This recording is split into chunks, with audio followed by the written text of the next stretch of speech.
Then, oh no, I don't want to edit that. I want to show it.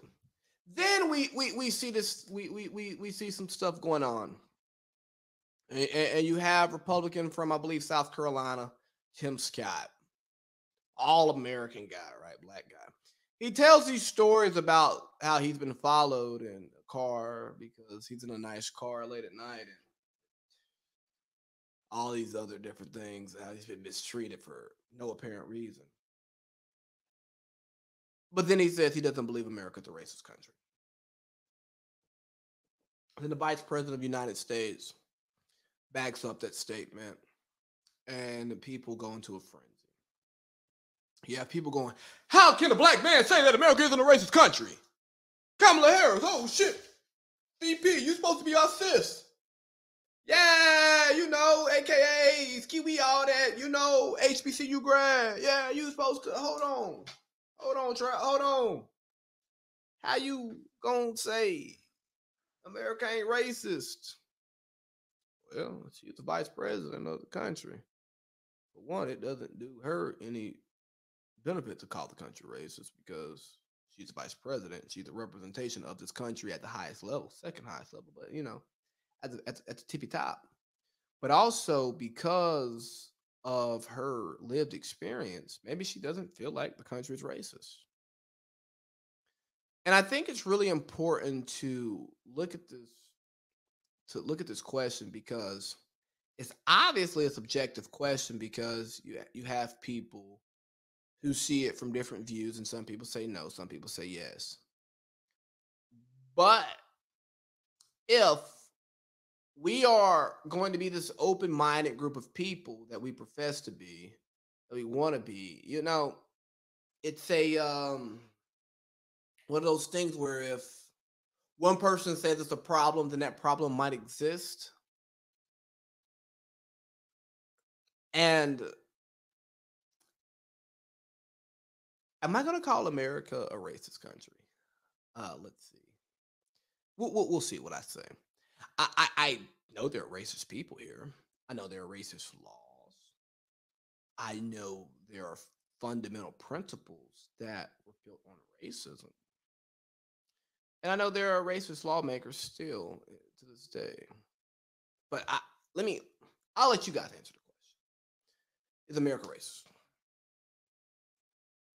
The state of Tennessee is what, cutting funding for schools that are talking or teaching about institutional racism and stuff like that.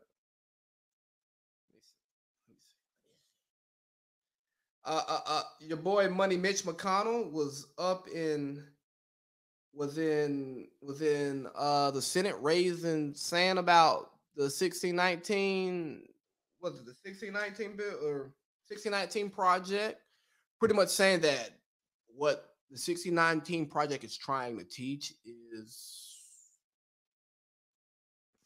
wrong. It's not actual American history.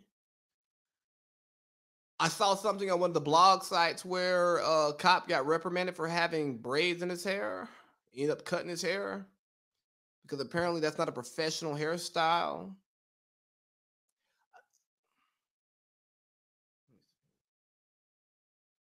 Let's go to the post.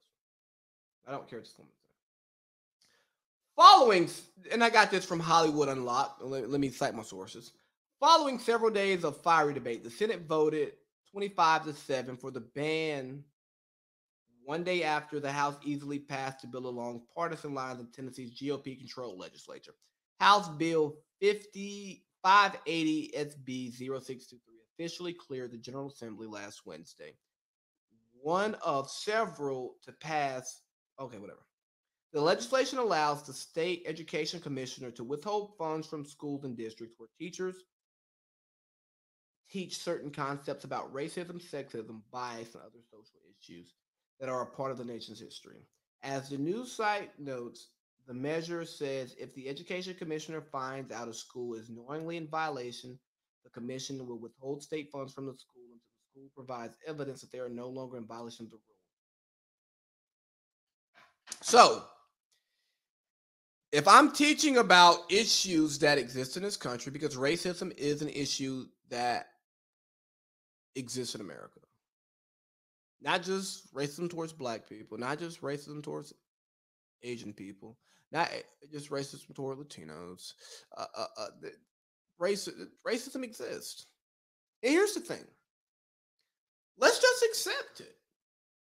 It doesn't hurt anybody to say that, hey, this exists here.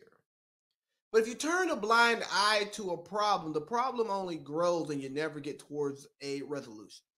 Maybe those who are in power are of that racist belief and they will turn a blind eye to it because they don't want to be a racist, because being a racist is being worse than being a rapist in today's culture. And they don't want to change it. So if we don't acknowledge it, then it didn't happen. Now, I told y'all a long time ago when y'all was saying we got to protect Kamala Harris. I said, we ain't got to protect nothing. She got to protect us, black folks. I'm just talking to black folks right now. I told y'all, we ain't got to protect her. She got to protect us. She's going to be fine because she's doing well for herself. Her track record shows that she's not here to protect us, but y'all want to protect her? Yeah, no. You need to protect us. And but that's y'all sis, you know, black girl magic. Yeah, that's y'all girl. I know. But when you see things like this going on in Tennessee, it really goes like, hold on, why can't we teach about this? Mitch McConnell, why were you so upset when people are trying to push the 1619 project? This is not our history. This is not America. We should not be teaching this. We should be teaching about the Revolutionary War and the Civil War. Well, what was the Civil War about, Mr. McConnell? It's the war of aggression. Excuse me? About states' rights. States' rights to do what? Hold slave? Oh. What color was the slaves? Oh, black, huh? And so here's the thing. We have to retool our minds. We have to understand that everything that we've been taught has been taught from a singular perspective. And the beautiful thing about life is that something can happen from multiple perspectives. Look at your relationship right now. If you have a significant other or partner, how many arguments have you been in where you felt like you did absolutely nothing wrong, but your partner felt like you did something wrong?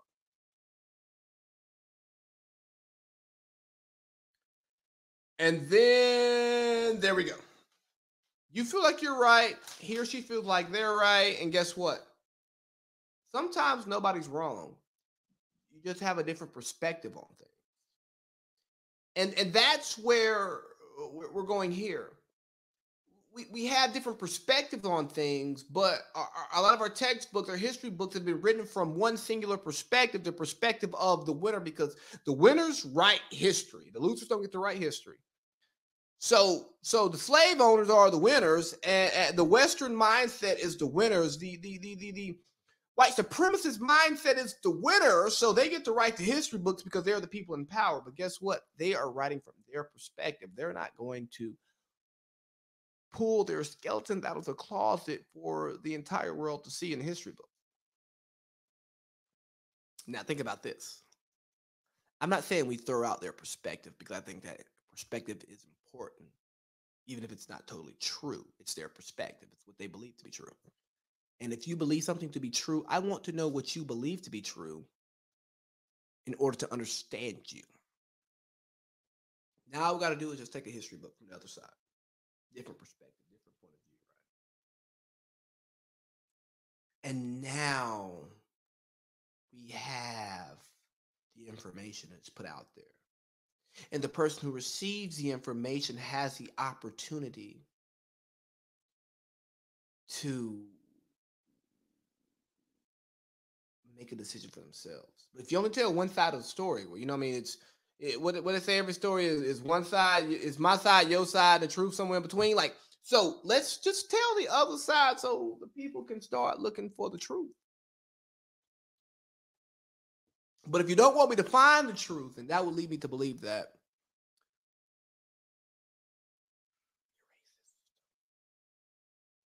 But I don't like to throw that racist word around because, that's who, Lee, I told you, being a racist is worse than being a rapist. You don't want to call somebody a racist. So I'm not going to throw it around. But